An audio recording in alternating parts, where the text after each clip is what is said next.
چنانچہ آج کی حدیث نبوی آپ سے ہم شیئر کرتے ہیں، جیسے کہ وہ احادیث ہم جمع کر رہے ہیں کہ جن میں تصوف سلوک کے علوم کو ذکر کیا گیا ہے۔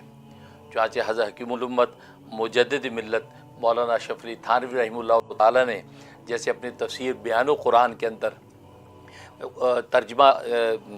مسائل السلوک کے عنوان سے وہ جو ہے وہ مسائل ذکر کیے اور قرآن کریم کی آیات سے ان کا استنباط کیا جو تصوف و تزکیہ کے علوم ہیں، تاکہ پتہ چلے کہ یہ تزکیہ اور تصوف کے جو علوم ہیں یہ خود ساختہ نہیں ہیں بلکہ قرآن و سنت ہی سے ماخوذ ہیں، اور نبی کریم صلی اللہ علیہ وسلم کا جو منصب ہے وہ یزکیہم کہ آپ ان کا تزکیہ نفس فرماتے ہیں، لہٰذا اس وجہ سے علوم بھی جو ہے وہ ظاہر ہے وہ منقول چلے آتے ہیں، یہ جو خود ساختہ علوم نہیں ہیں، جیسے کہ بعض نادانوں کو یہ شبہ ہوا اور انہوں نے تصوف سلوک کے حوالے سے جو ہے یہ غلط فہمی پیدا کرنے کی کوشش کی، لیکن حقیقت یہ ہے کہ خود قرآن کریم کی آیات سے جو ہے حضرت حکیم الامت تھانوی رحمۃ اللہ علیہ نے تصوف سلوک کے ان علوم کو ثابت فرمایا اور مشائخ سلسلہ کی عادات و اخلاق کو ان آیات سے جو ہے مستنبط کیا۔ اسی طریقے سے احادیث طیبہ بھی آپ نے انہوں نے جمع فرمائی التکشف نامی کتاب میں، اسی طریقے سے التشرف نامی کتاب میں آپ نے وہ احادیث جمع کی جن احادیث سے تصوف سلوک کے علوم جو ہے ثابت ہوتے تھے۔ چنانچہ انہی میں سے کتاب التشرف کے اندر آپ نے جو ہے بہت سی وہ احادیث جمع کی کہ جس سے جو ہے وہ مشائخ سلسلہ کے اخلاق و عادات اور جو ہے تصوف و تزکیہ کے علوم و معارف جو ہے ان احادیث سے ثابت ہوتے ہیں۔ چنانچہ آج کی جو حدیث نبوی ہے وہ حدیث ابو سعید خدری رضی اللہ تعالیٰ عنہ کی ہے۔ آج فرماتے ہیں ابی سعید خدری رضی اللہ تعالیٰ عنہ قال قال رسول اللہ صلی اللہ علیہ وسلم فإذا جاء أحدكم المسجد فلينظر في نعليه فإن رأى فيهما قذرا أو أذى فليمسحه وليصلي فيهما، رواه ابو داؤد وابن ماجہ۔ ترجمہ، حضرت لکھتے ہیں کہ مساجد کے دروازوں کے پاس پہنچ کر اپنی جوتیوں کی دیکھ بھال کر لیا کرو کہ کوئی گندگی وغیرہ تو نہیں لگی جس سے مسجد آلودہ ہونے کا اندیشہ ہو۔ تو گویا کہ یہ جو ہے حدیث نبوی نبی کریم صلی اللہ علیہ وسلم نے بیان فرمائی اور ابو داؤد ابن ماجہ وغیرہ نے اس کو روایت کیا ہے۔ اس پر حضرت حکیم الامت تھانوی رحمۃ اللہ علیہ فرماتے ہیں، فائدہ کے عنوان سے لکھتے ہیں کہ اس سے دو امر مستفاد ہوتے ہیں۔ ایک امر یہ مستفاد ہوتا ہے کہ مسجد کی حفاظت کرنی چاہیے، تو گویا کہ مسجد کی حفاظت کا حکم ہے، اور دوسرا فرمایا جوتیوں کی حفاظت کا حکم ہے۔ گویا کہ دو امر نکلے، ایک مسجد کی حفاظت، دوسرا جوتیوں کی حفاظت۔ اور مسجد کی حفاظت اس بات سے نکلی کہ جوتیوں کی حفاظت کو حکم دیا کہ جب مسجد کے دروازے پہ پہنچو تو جوتی کو دیکھ لو اس پہ کوئی گندگی تو نہیں لگی، اس گندگی کو صاف کر لو، اب اس کے بعد مسجد میں انٹر ہو۔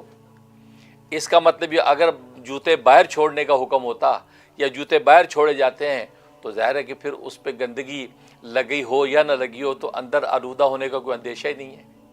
تو آلودگی کا جو اندیشہ نبی پاک صلی اللہ علیہ وسلم ظاہر فرما رہے ہیں، اس کا مطلب جوتے آپ اندر لے کے جا رہے ہیں،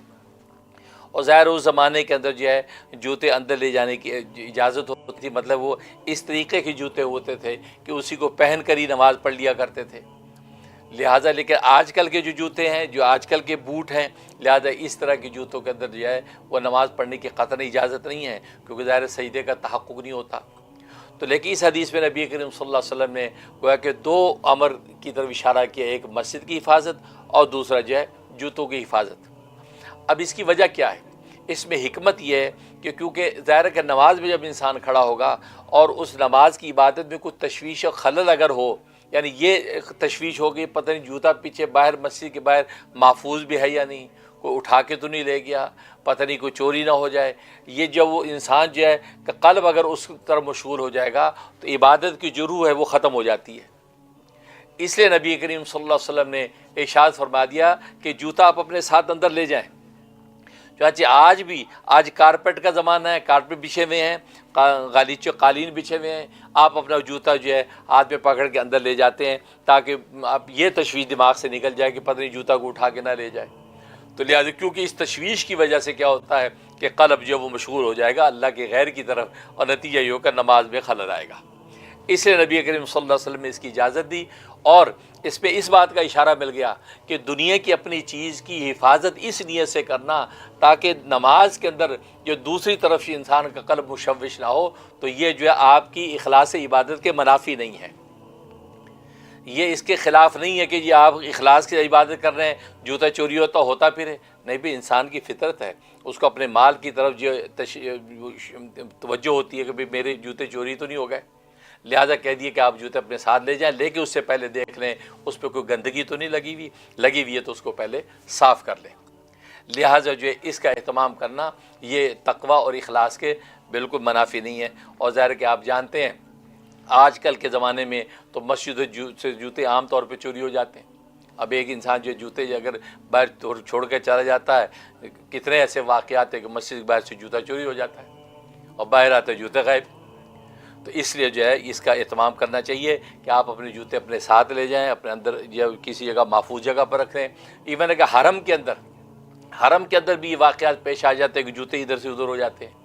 لہٰذا وہاں بھی جو ہے بزرگوں نے ایسی تدبیریں کی ہیں کہ جس سے جوتا چوری نہ ہو یا جوتا غائب نہ ہو۔ اسی وجہ سے جو ہے وہ جوتے جو ہے وہ اپنے ساتھ اندر لے کے جاتے ہیں، شاپر میں باندھ کے لے کے جاتے ہیں۔ بلکہ اس پر جو ہے بڑا دلچسپ جو ہے ایک جو ہے وہ واقعہ شاہ عبدالحق محدث دہلوی رحمۃ اللہ علیہ کا آتا ہے۔ شاہ عبدالحق محدث دہلوی رحمۃ اللہ علیہ جب بھی حرم پاک میں جاتے تھے تو ان کا جوتا چوری نہیں ہوتا تھا، وہ باہر گیٹ پہ اتار کے اندر جاتے، واپس آتے جوتا موجود ہوتا۔ تو عام طور پہ واقعات ہے جوتا غائب ہو جاتا، کسی بھی وجہ سے صفائی کرنے والے اٹھا کے لے جائیں یا کوئی اور کسی وجہ سے کوئی اٹھا کے لے جائے، تو ظاہر ہے کہ ہم ایسے مقدس جگہ پہ کسی بھی چوری کا الزام تو لگاتے نہیں۔ خیر بہرحال تو جوتے اس طرح غائب ہو جاتے تھے، لوگ کہتے جی جوتا چوری ہو گیا۔ تو احباب نے پوچھا کہ حضرت آپ ایک عرصے سے جوتا دروازے پکڑ کے اندر جاتے ہیں، ہمیشہ حج عمرے پہ جب آتے ہیں جوتا آپ کا محفوظ رہتا ہے، ہم میں کتنوں کا تو چوری ہو جاتا ہے، جوتا غائب ہو جاتا ہے۔ تو حضرت نے بڑی دلچسپ بات فرمایا کہ میں جب بھی حرم کے دروازے پہ جوتا اتار کے اندر داخل ہوتا ہوں تو اس وقت میں یہ نیت کرتا ہوں کہ یا اللہ چور کے لیے حلال ہے، یہ میرا جوتا چور کے لیے حلال ہے، یہ کہہ کے میں اندر داخل ہوتا ہوں۔ اور یہ بات اللہ تبارک و تعالیٰ نے طے کر رکھی ہے کہ چور کی قسمت میں حلال مال نہیں ہوتا، چور کے نصیب میں حلال مال نہیں ہوتا۔ جب یہ مال میں نے اس کے لیے حلال کر دیا تو حلال اس کی قسم میں ہے نہیں، لہذا یہ حلال اس تک پہنچتا نہیں اور یہ جوتا اس سے محفوظ رہتا ہے۔ تو یہ جو ہے حضرت نے اپنا یہ گویا کہ ایسا ٹوٹکا قائم کر رکھا تھا جس کی وجہ سے اللہ تبارک و تعالیٰ ان کو جوتے کو محفوظ رکھتے تھے۔ اور آج بھی حرم میں آپ جائیں تو لوگ اہتمام کرتے ہیں کہ جوتا فلاں جگہ کس دروازے پہ رکھا جی، یہ بابو السلام کے پاس رکھا جی، بابو عبدالعزیز کے پاس رکھا، تو اس کو یاد رکھتے ہیں جوتا۔ ایک بزرگ جو ہے غالباً مجھے جہاں تک میرے اساتذہ نے بتایا کہ حضرت مولانا یوسف مطالعہ صاحب، یہ حضرت شیخ الحدیث قطب العالم مولانا محمد زکریہ کاندلوی مہاجر مدنی قدس سرو کے اجل خلفاء میں سے ہیں۔ مولانا یوسف صاحب مطالعہ انگلینڈ کے اندر ان کا جو ہے وہ بری کے اندر دارالعلوم بری ہے، بہت بڑا دارالعلوم ہے ان کا، اور میں وہاں جا بھی چکا ہوں کئی دفعہ اور ان سے میری ملاقاتیں بھی رہی، اور وہ مجھے بہت ہی محبوب رکھتے تھے اور مجھے ابن نیاز کے نام سے پکارا کرتے تھے، کیونکہ میرے والد نسبتی میرے پیر و مرشد حضرت مولانا محمد یوسف لدھیانوی شہید قدس سرو، یہ دونوں پیر بھائی ہیں، لہٰذا ان دونوں کی آپس میں بڑی گہری محبت تھی۔ وہ کراچی تشریف لاتے تھے تو حضرت کے ہاں باقاعدہ ان کا جو ہے اہتمام کے ساتھ کھانا اور دعوت ہوتی تھی، اور میری ملاقات بھی مولانا یوسف مطالعہ صاحب سے ہوتی تھی۔ بڑے واقعات ہیں، کئی واقعات تو میں آپ بھی تھی میں بیان بھی کر چکا ہوں۔ تو مولانا یوسف مطالعہ صاحب کے بارے میں آتا ہے کہ وہ یہ کرتے تھے کہ ایک جوتا ایک دروازے پہ رکھتے تھے، دوسرا جوتا دوسرے دروازے پہ رکھتے تھے۔ مثلا ایک جوتا بابو سلام پہ رکھ دیا وہ شاپنگ بیگ میں ڈال کے، اور دوسرا جوتا جو ہے بابو عبدالعزیز پہ مثلا رکھ دیا۔ اب الگ الگ دروازے یاد رکھے۔ اب جب فارغ ہوئے طواف سے عمرے سے اور ایک دروازے ایک جوتا اٹھایا، دوسرے دروازے دوسرا اٹھایا، تو کسی نے پوچھا حضرت اس میں کیا حکمت ہے؟ حضرت فرمایا اس میں حکمت یہ ہے کہ ذرا ایک جوتا تو کسی کے کام کا ہے نہیں، اگر غلط فہمی سے بھی وہ پہنے گا اپنا سمجھ کے تو ایک جوتا دیکھ کے کیا کرے گا، وہ وہیں چھوڑ دے گا کہ بھی ایک کو میں کیا کروں، اور اگر خدا نہ خواستہ بد نیتی سے اگر اٹھا رہا ہے تو چوری کے نیت سے اٹھا تو وہ ایک جوتا اس کس کام کا ہے، لہٰذا وہ ایک جوتا چھوڑ جائے گا۔ لہٰذا دونوں طرف جوتے محفوظ ہوتے اور دونوں سے جوتے اٹھا کے پہن لیا کرتے تھے۔ ظاہر یہ اللہ والوں کی تدبیریں ہیں، تو یہ اللہ تبارک و تعالیٰ اللہ والوں کے دلوں میں ڈالتے ہیں، اس طریقے سے ان کا جوتا محفوظ رہتا، یہ بھی ان کا ایک طریقہ تھا۔ تو اس لیے جو ہے وہ یہ جوتے عام طور پہ مساجد سے ادھر ادھر ہو جاتے ہیں۔ بلکہ مجھے ایک بیچ میں یاد آ گئی بات کہ تو میں جو ہے وہ حج پہ جب گیا، دوسری مرتبہ جب حج پہ گیا تو میرے کچھ مریدین بھی ساتھ تھے، تو میں نے ان سے یہ واقعہ شیئر کیا عبدالحق محدث دہلوی رحمۃ اللہ علیہ کا کہ وہ چور کے لیے حلال کر دیتے تھے اور وہ پھر اندر انٹر ہو جاتے تھے، اور وہ چور کے لیے کس میں حلال مال ہے نہیں۔ وہ یہ کہ میرے ایک مرید جو ہے انہوں نے نیت کر لی کہ میں بھی یہ کروں گا، لہٰذا جو ہم گئے طواف وغیرہ کیا تو وہ ہانپتا کانپتا میرے پاس آیا، کہا کہ حضرت مسئلہ ہو گیا۔ میں کیا ہوا؟ حضرت جوتا چوری ہو گیا، جوتا دروازے پہ نہیں ہے۔ کبھی دروازے پہ تم نے رکھا کیوں؟ تم اپنے ساتھ لے کے رکھتے؟ نہیں حضرت، وہ آپ نے جو قصہ سنایا تھا نا وہ شاہ عبدالحق محدث دہلوی رحمۃ اللہ علیہ کا کہ چور کے لیے حلال کر دو تو چوری نہیں ہوتا، تو میں تو یہ نیت کر کے چور کے لیے حلال ہے یہ کر کے میں آیا تو اس کے باوجود چوری ہو گیا، اب کیا کروں؟ ہاں پرا کہاں پرا، میں تو وہ نیا جوتا میں تو لے کے آیا تھا، پریشان ہو رہا ہے۔ تو میں نے کہنے کا لیکن وہ تو حضرت نے کہا تھا کہ چور کے لیے مال حلال نہیں ہوتا، کیسی چوری ہو گیا؟ تو میں ہنسا، تو میں نے کہا بھائی آج کل کے چور اتنے بے شرم ہیں یہ حلال حرام سارا کھا جاتے ہیں۔ آج کل کے چور اتنے بے شرم ہیں حلال حرام سب کھا جاتے ہیں، اس لیے بھائی اس لیے آج کل یہ ٹوٹکا لگتا ہے چلنے والا نہیں ہے۔ تو یہ ایک شغل کی بات تھی۔ تو کہنے کا مقصد ہے کہ یہ جوتے کے حوالے سے یہ تدبیروں ہمارے ملکوں میں تو بڑے قصے ہیں، بلکہ لکھا ہے کہ ایک امام صاحب نے اعلان کیا، مسئلہ بتایا کہ دیکھو سنو بھائی، یہ جو ہے نا وہ مسجد میں تم جوتے لے کے آتے ہو اور جوتوں کو اپنے سامنے رکھ لیتے ہو اور نماز پڑھتے ہو سجدے کرتے ہو تو سامنے جوتا رکھتے ہو، اور پھر سجدہ کرتے ہو سامنے تمہاری جوتا پڑا ہے، اس میں پتہ گندگی لگی ہوئی ہے کہ نہیں لگی ہوئی، اور سجدہ کرتے ہو، اس طرح نماز نہیں ہوتی۔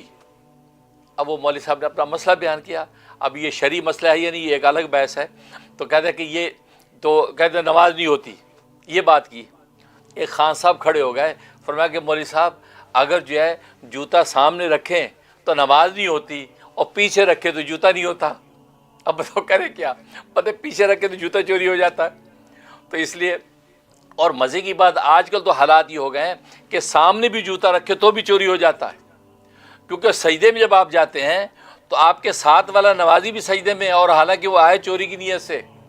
یا آگے والا سجدے میں ہے وہ اس سے اٹھتا ہے اور جوتا اٹھایا پھلانگ کے نکل جاتا ہے۔ آج کل تو ویڈیوز کے اندر جو ہے وہ سی سی ٹی وی لگے ہوئے ہیں، اس کے اندر نظر آتا ہے کہ وہ اٹھا سامنے سے نیا جوتا اٹھایا نکل گیا، دروازے میں کھڑے ہو کے دیکھتا سب کو کس کا نیا جوتا ہے، اور نیا جوتا جیسے رکھا اس کے پاس ہی کھڑا ہو جاتا ہے یا آگے پیچھے، اور جیسے وہ سجدے میں گیا جوتا اٹھا کے گیا نکل جاتا ہے۔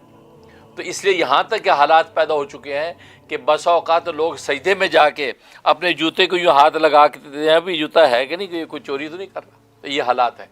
اور یہ حقائق ہیں، یہ صرف لطیفے نہیں ہیں، لیکن بہرحال یہ قابل افسوس بات بھی ہے کہ اللہ کے گھروں سے جوتے چوری ہونا، لوگ یہ سمجھ کے اللہ کے گھر سے جوتے چوری کرتے کہ جی اللہ کا گھر ہے۔ جیسے کہ کہتے ہیں نا کہ ایک مسجد کا جو ہے رات کو جو ہے لاؤڈ سپیکر وغیرہ سارا چوری ہو گیا، صبح فجر میں لوگ آئے تو لاؤڈ سپیکر یہ وہ سب غائب، اور ایک پرچہ ممبر پہ پڑا ہے۔ اب لوگوں نے شور مچ گیا، مؤذن آ گیا، سب آ گئے، کیا ہوا جی؟ یہ لاؤڈ سپیکر سسٹم پورا چوری ہو گیا۔ کہا یہ پرچہ کیا پڑا ہے؟ پرچہ ممبر پہ دیکھا تو چور نے کیا لکھا ہوا ہے، کہا کہ اللہ کے گھر سے چوری کی ہے، یعنی اللہ کے گھر سے اٹھایا ہے، تمہارے باپ کے گھر سے نہیں اٹھایا، لہذا ہمارا پیچھا کرنے کی کوشش نہیں کرنا۔ اب بتاؤ، چور بھی یہ سوچ کے اللہ کے گھر سے اٹھاتے ہیں، اللہ کے گھر سے اٹھایا، تمہارے ابا کے گھر سے نہیں اٹھایا جو ہمارا پیچھا کرے۔ تو کہنے کا مقصد یہ ہے، تو نبی کریم صلی اللہ علیہ وسلم نے جوتوں کی حفاظت کا بھی حکم دیا ہے، لہٰذا اس کو یہ آپ بالکل منافی نہ سمجھیں۔ اس لیے وہ صوفیہ کہ حضرت تھانوی فرماتے ہیں جو غلو کرتے ہیں اور سوچے کوئی پرواہ نہیں، چھوڑ دو بس خود ہی اللہ حفاظت کر کے، نہیں، ایسا نہیں۔ نبی پاک صلی اللہ علیہ وسلم کی سنت یہ ہے کہ آپ جو ہے وہ کھونٹے کے ساتھ باندھیں اپنی سواری کو، اس کے بعد اللہ پہ توکل کریں، ٹھیک ہے؟ پہلے تعقل کریں اس کے بعد توکل کریں، ٹھیک ہے نا؟ اب اللہ تبارک و تعالیٰ کی رحمت آئے گی، یہ وہ سنت راستہ ہے۔ یہ نہیں کہ چھوڑ دیا بشتر بے مہار اور سوچے گا ٹھیک ہے اللہ کی قدرتیں ہیں، لیکن اللہ کی قدرتیں ہر جگہ اللہ ظاہر نہیں کرتے۔ ہاں اللہ اپنی سنتوں پہ لے کے چلتا ہے، اور سنت یہ کہ اسباب بھی اختیار کرنا آپ کا کام ہے، اس پر نتیجہ مرتب کرنا اللہ کا کام ہے۔ جیسے وہ عارف کہتا نا، مالی دا کم پانی لانا پر مشکاں لاوے، مالی دا کم پانی لانا پر مشکاں لاوے، مالک دا کم پھل پھول لانا لاوے یا نہ لاوے۔ آپ اپنے اسباب اختیار کریں، بس اب نتیجہ اللہ کے سپرد کر دیں، نتیجہ ظاہر ہو جائے سجدہ شکر کریں، نتیجہ ظاہر نہ ہو تو صبر کا دامن تھام لیں، بس یہ ہے زندگی، اس کے علاوہ اور کچھ نہیں ہے۔ 2 حرف ہے زندگی کے، صبر اور شکر، اس کے علاوہ تیسرا کوئی حرف ہی نہیں ہے۔ اس لیے اس طرح لے کے چلیں تو بارہ نبی پاک صلی اللہ علیہ وسلم کی دیکھیں، یعنی امت کے ساتھ شفقت بھی اور فطرت اور حقیقت بھی، کہ آپ نے انسانی فطر کو دیکھ کے کہا کہ نہیں اپنے جوتے کی بھی حفاظت کریں، لہذا آپ جوتا اندر لے کے جائیں، تو اندر لے کے جانے کا مطلب یہ کہ آپ حفاظت جوتے کی آپ کر رہے ہیں، یہ نہیں کہ باہر چھوڑ کے چلے جائیں، نہیں، آپ جوتے کی حفاظت اور پھر مسجد کی بھی حفاظت ہے کہ آپ کے جوتے کے ذریعے سے وہ آلودہ نہ ہو۔ اس سے پتہ چلتا ہے کہ یہی وہ اصل ہے، لیکن یہ اس سے زیادہ انسان کو جیسا یعنی شتر بے مہر بننا جو ہے یہ وہ زیادتی ہے۔ اس سے حضرت تھانوی فرماتے ہیں یہ جو اخلاق ہیں، یہ اخلاق اور اطوار جو صوفیہ اکرام میں سب سے زیادہ پائے جاتے ہیں، جو متبع سنت صوفیہ اکرام ان میں سب سے زیادہ پائے جاتے ہیں، وہ ان سب چیزوں کا اہتمام کرتے ہیں اور اپنے مریدین متوسلین کو بھی اسی سلیقے سے لے کے چلتے ہیں کہ اسباب اختیار کریں، باقی اس کے بعد رب الاسباب کی طرف دیکھیں۔ پھر آپ اسباب کو دیکھ کر یہ نہ سوچیں کہ میں نے یہ کر دیا تو ہوا کیوں نہیں، یہ کیوں کا سوال ہمیں کرنے کا حق نہیں۔ ہمارا کام ہے، ہمیں جو بندگی سکھا دی بندگی کرنا ہمارا کام ہے، قبولیت کے فیصلے اوپر سے آنے ہیں، وہ اس کا کام ہے، ٹھیک ہے۔ تو یہ ہے، تو آج کی حدیث میں یہی حقیقت بیان کی گئی ہے۔ اللہ تبارک و تعالی عمل کرنے کی توفیق نصیب فرمائے، آمین یا رب العالمین۔